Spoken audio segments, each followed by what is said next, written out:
Vice President Joe Biden says President Trump should wait on a Supreme Court pick.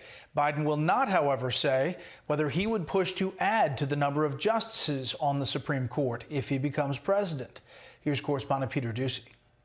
Joe Biden stayed home in Delaware today as running mate Kamala Harris hit the campaign trail in Flint, Michigan. Senator Harris, should Democrats pack the Supreme Court?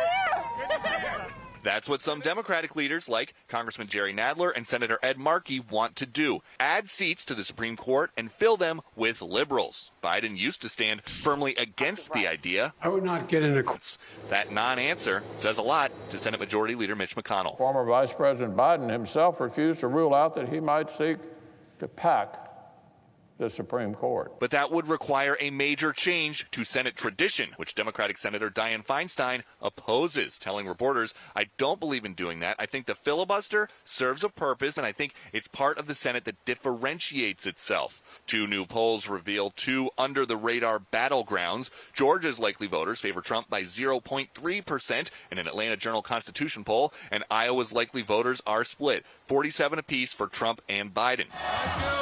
Feels like a lifetime since Bernie Sanders won the Iowa caucus popular vote, especially since so much of Biden's pitch is he's not Bernie. I beat the socialists. That's how I got elected. That's how I got the nomination.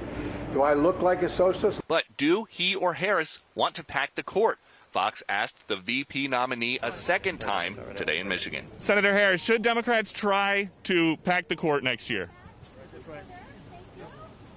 We tried, and we will keep asking. Although, if the last 2 days of campaign events signal anything, it's that the Biden Brain Trust believes other issues are bigger winners for them than the coming Supreme Court fight, especially the economy and COVID-19.